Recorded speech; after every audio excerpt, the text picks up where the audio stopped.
En el nombre del Padre, del Hijo y del Espíritu Santo. Amén. Señor de los milagros, dame agudeza para entender, capacidad para asimilar, método y facilidad para aprender, ingenio para interpretar y gracia copiosa para hablar.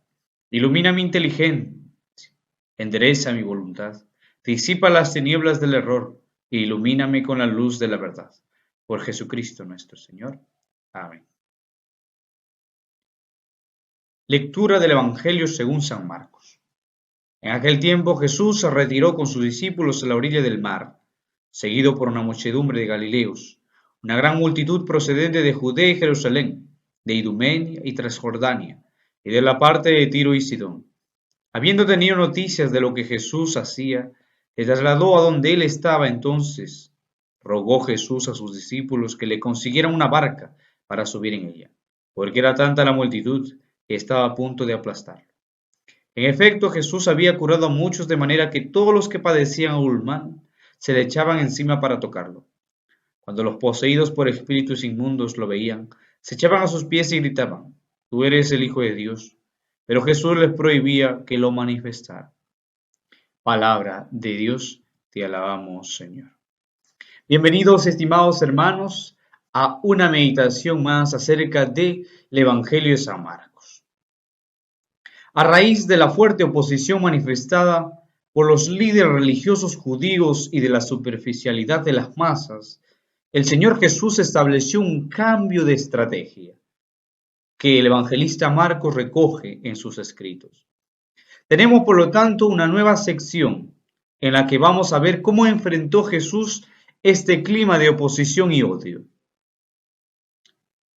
Como consecuencia inmediata del rechazo de los fariseos, Jesús se retiró de las sinagogas de los judíos y comenzó a desarrollar su ministerio a las orillas del mar de Galilea.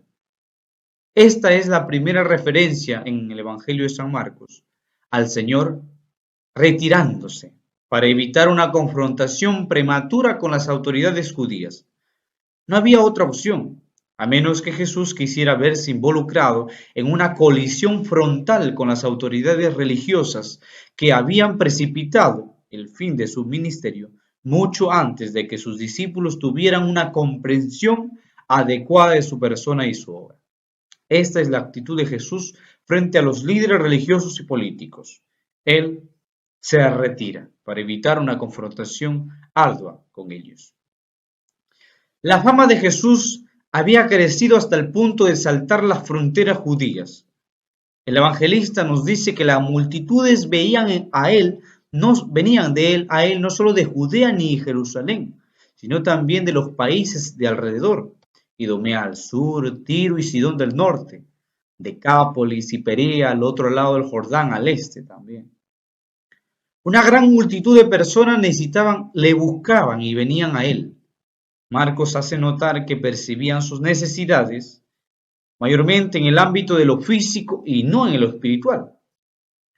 Parece que tenían más interés en ver sus obras y recibir sus milagros que oír sus propias palabras. Para ellos Jesús no era más que un sanador poderoso capaz de solucionar sus problemas.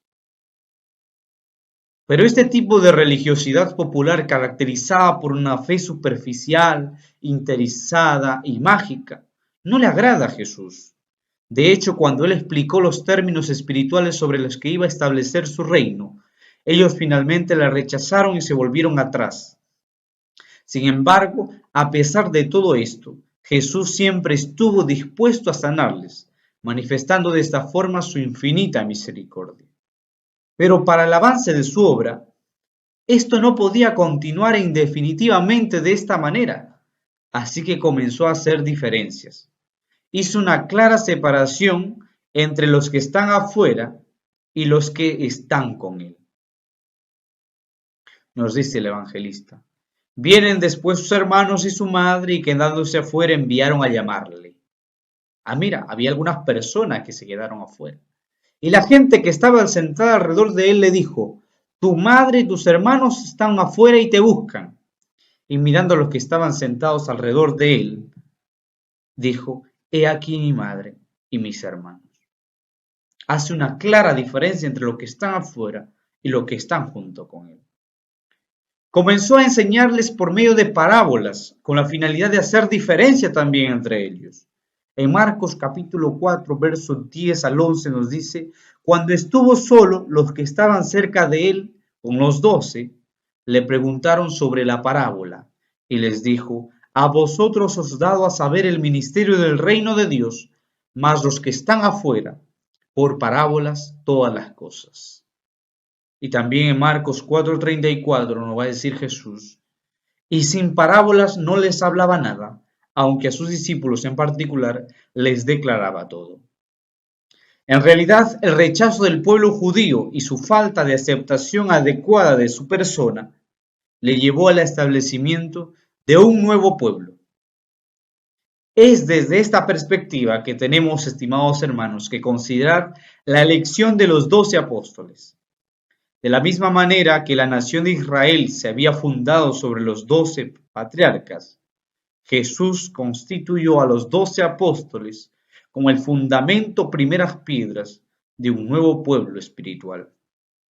De modo que su actitud de Jesús frente a las multitudes es hacer una separación entre los que están afuera y los que están con él.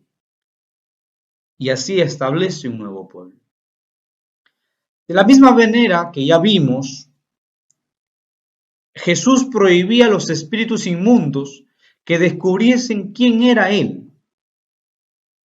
Los espíritus inmundos decían: tú eres el Hijo de Dios. Y Jesús lo mandó a callar. Y se preguntarán, ¿por qué Jesús le manda a callar? Los escribas rápidamente comenzaron a decir al pueblo de que Jesús y los demonios eran aliados.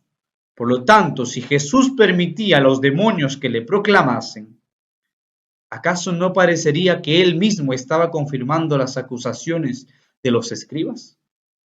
Es una primera razón por la cual Jesús le dice al demonio: cállate. Porque si dejaba que el testimonio del demonio se escuchara, al final la acusación de los escribas iban a convertirse en verdaderas, por lo menos aparentemente. También hay otra razón. Jesús no negaba que era el Hijo de Dios, pero quería controlar el tiempo y la forma de que sea revelado como tal. Un adelanto de esta idea de que Jesús es Hijo de Dios habría traído consecuencias desastrosas que habrían acabado fácilmente en una revuelta popular, y esta no era la meta de su ministerio de Jesús. Estimados hermanos, Jesús no negaba que era Hijo de Dios, pero no podía permitir que los diablos lo revelaran a él como Hijo de Dios. Para entender un poquito más el Evangelio del día del Evangelio capítulo 3, podemos remontarnos a los versículos anteriores, haciendo un resumen para poder entender y enclavar esta sección del Evangelio. El pasaje que tenemos delante es un resumen que sirve de transición entre la ascensión que acabamos de terminar y la que comienza ahora. Será interesante, por lo tanto, estimados hermanos, que antes de continuar con este Evangelio que hoy hemos escuchado, hagamos un breve repaso de lo que ha sido el ministerio del Señor Jesús hasta este momento. Al principio de la sección anterior, de los versículos anteriores, el Señor había elegido a algunos de sus discípulos. Una vez que elija a sus discípulos, a partir de ahí comienza la formación de este pequeño grupo que le acompañaba en sus viajes por toda Galilea, cuando él iba predicando el Evangelio de Dios. El contenido de la enseñanza en esta primera etapa giró en torno a la relación de Jesús con la gran religión judía de su tiempo, lo que sirvió para presentar sus credenciales y dar a conocer su programa mesiánico. Comenzamos viendo la doctrina y la forma en la que enseñaba Jesús. Tenía una autoridad totalmente superior a los escribas. Y tal era así, que quienes le escuchaban quedaban asombrados, porque nunca antes había oído una explicación de la palabra con ese poder. una primera característica de Jesús, de su ministerio, que él enseñaba con autoridad. También Jesús no mostró su autoridad frente a como alguien que es más fuerte que él. No, mostró su autoridad frente al diablo cuando echaba fuera a los endemoniados y no les permitía dar testimonio de él. Mira, Jesús, un gran maestro, Hijo de Dios, presenta también ante el pueblo con autoridad frente a los demonios. En cuanto a su relación con el sacerdocio, se ve que estaba sujetada a la ley y mandaba a un leproso que había sanado a que fuera al templo para que cumpliera con todo lo establecido por Moisés para su purificación. Pero al mismo tiempo demostró que él era superior a los sacerdotes, porque mientras que ellos no podían hacer por el leproso nada más que unos pocos ritos religiosos, Jesús podía restaurarle completamente, tanto al nivel físico como social y también espiritual.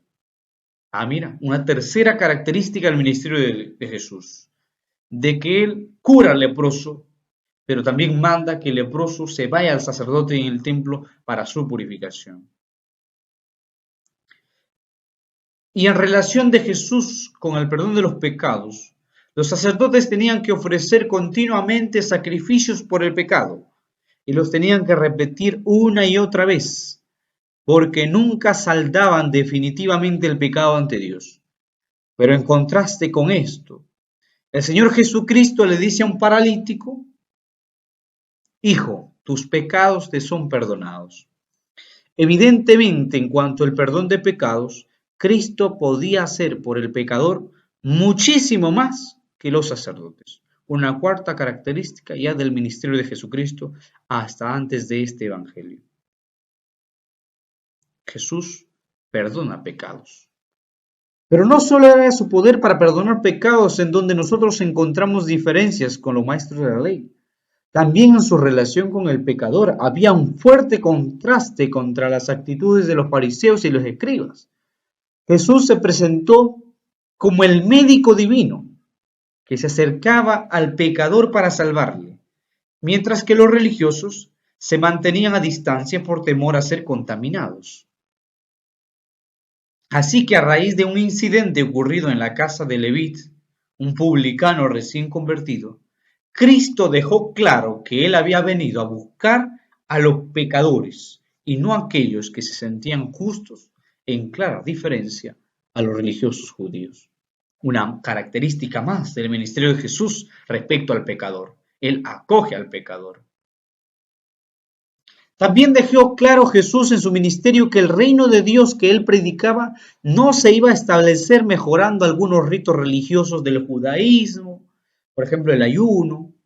Él no había venido a reformar un sistema religioso caduco y apartado de Dios, sino a hacer algo completamente nuevo, tanto en lo extraordinario como en lo interior. Todo esto lo explico por medio de parábolas que vamos a encontrar en el Evangelio. Pero las mayores controversias que Jesús tuvo con los judíos de su tiempo tuvieron que ver con el día de reposo. La interpretación de la ley que ellos hacían se apartaba del propósito original de Dios y llegaba a ser gravemente inmoral, tal como denunció el Señor. En este sentido, Él había venido a traer auténtico reposo a los corazones quebrantados. Como vemos, estimados hermanos, todos estos incidentes en la vida de Jesús que de forma muy condensada nos ha ido narrando el evangelista Marcos, nos sirve para comprender cuál era la relación del reino de Dios que Jesús predicaba con el judaísmo de su tiempo. Pero al mismo tiempo, cada incidente sirve para enseñarnos quién es Jesús. Jesús es el maestro único que no tiene comparación con los escribas. Los demonios la reconocían como el santo de Dios. Su poder para sanar y echar fuera demonios no conocía límites. Como Dios tiene autoridad para perdonar los pecados. Él es el médico divino que busca a los pecadores. es el esposo anunciado por los profetas. Viaja con sus discípulos en misión sagrada de la misma forma que el rey David lo hacía con sus hombres. Y se declara como Señor del día de reposo y aún de todos los demás días. 8 ideas sobre el ministerio de Jesús. Así se presentan las credenciales de Jesús y su programa mesiánico. También, estimados hermanos, aunque las credenciales de Jesús como el Mesías esperado eran asombrosos, maravillosos, ellos fracasaron en su misión de identificarle como tal, y en lugar de eso, le criticaban constantemente. En el evangelista Marcos vamos a encontrar frases como, por ejemplo, ¿por qué habla este así? Blasfemias dice, ¿quién puede perdonar pecados sino solo Dios? O también, y los escribas y fariseos, viéndole comer con los publicanos y con los pecadores, dijeron a los discípulos, ¿qué es esto? ¿Que él come y bebe con los publicanos y pecadores? Y también otra crítica, y los discípulos de Juan y de los fariseos ayunaban, y vinieron y le dijeron, ¿por qué los discípulos de Juan y los de fariseos ayunan y tus discípulos no ayunan? Y otra crítica más, un día de reposo sus discípulos andando comenzaron a arrancar espigas. Entonces los fariseos le dijeron, mira, ¿por qué hacen el día de reposo lo que es ilícito? Y finalmente, le rechazaron con todo su odio, una crítica más. Y salidos los fariseos, tomaron consejo con los herodianos contra él para destruirle. Como Jesús no aceptó sujetarse a la falsa autoridad de los líderes religiosos del judaísmo, ellos concluyeron que era una persona no grata. Por lo tanto, fariseos y herodianos, es decir, el poder religioso y el poder político del momento, se unieron contra él con el propósito de destruirle, de matarle. Pero en realidad, no era Jesús quien tenía que sujetarse a los judíos, sino ellos a Jesús. Sus credenciales como Mesías de Israel eran muy claras y no dejaban lugar a la duda. ¿Por qué entonces, ustedes se preguntarán, hermanos, los judíos no se sometieron a él? El apóstol Pablo hizo un diagnóstico muy preciso de la situación. En su carta a los Romanos capítulo 10, versículo 3, va a decir, porque ignorando la justicia de Dios y procurando establecer la suya propia, no se han sujetado a la justicia de Dios. Los judíos, a pesar de que las señales de Jesús como el Mesías esperado eran clarísimas, ellos no le reconocieron como Mesías, porque no se apegaron a la justicia de Dios. Ellos querían establecer su propia justicia. De esta manera fue la reacción de los líderes de Israel frente a Jesús, una actitud de rechazo constante, hasta el punto de unirse esos dos partidos políticos, o dos partidos entre político y religioso, para matarle a Jesús. Ahora ustedes dirán, ¿y cómo veía el pueblo? Porque acá vimos las autoridades. ¿Cómo lo veían el pueblo a Jesús? ¿Qué pensaban de él? Podemos decir que en general le admiraban, el pueblo en general le admiraban. En el evangelista Marcos dice, y se admiraban de su doctrina porque les enseñaba como en quien tiene autoridad y no como los escribas. O también, en otra parte del evangelista Marcos nos dice, todos se asombraron y glorificaron a Dios diciendo, nunca hemos visto tal cosa. El pueblo se admiraba, pero sobre todo le buscaban para ser sanados por Jesús. El evangelista Marcos nos los narra. Le trajeron todos los que tenían enfermedades y los endemoniados, y toda la ciudad se golpeó a la puerta. O también otro testimonio del evangelista. Oyendo cuán grandes cosas hacía, grandes multitudes vinieron a él, porque había sanado a muchos, de manera que por tocarle, cuantos tenían plagas, caían sobre él. Quizá podríamos resumir diciendo que aunque su fama de Jesús entre la población se había extendido por todas partes, en realidad le seguían de una forma muy interesada y superficial por los milagros que hacía. De esta manera, es hasta aquí como lo había llevado a cabo el ministerio de Jesús. Y es como el Evangelio que acabamos de escuchar ya va profundizando en estos aspectos. Primero, la actitud de los líderes de Jesús frente a esta actitud de los religiosos y políticos. Jesús, para no enfrentarse con ellos, se retira. Y Jesús, frente a las multitudes que venían, se agolpaban con él, Jesús hace una separación, hace un grupo, crea un nuevo pueblo de Dios. La iglesia es el nuevo pueblo de Dios, fundado sobre los 12 apóstoles. ¿Por qué? Porque estas multitudes no le reconocían a él como el Mesías, como el esperado.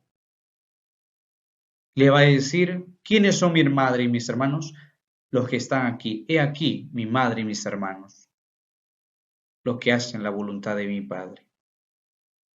Y luego también Jesús tiene una actitud sobre los demonios, les hace callar porque no quiere que los fariseos y los escribas les den la razón, diciéndole que Jesús y el diablo están aliados, y eso no es así. Jesús le mandaba a callar a los demonios para que así la información de los escribas no se difunda como algo verdadero. Jesús no negaba que era hijo de Dios, pero no quería que los demonios le revelaran como hijo de Dios antes de tiempo. Hasta aquí hemos meditado en torno al Evangelio de Marcos, capítulo 3, versículos 7 al 12. Nos despedimos. Señor de los milagros, gracias te doy por este tiempo bendito que me has concedido. Haz que no sea un fiel olvidadizo, sino que ponga en práctica tu palabra que he escuchado y he meditado. Por Jesucristo nuestro Señor. Amén. En nombre del Padre, del Hijo y del Espíritu Santo. Amén.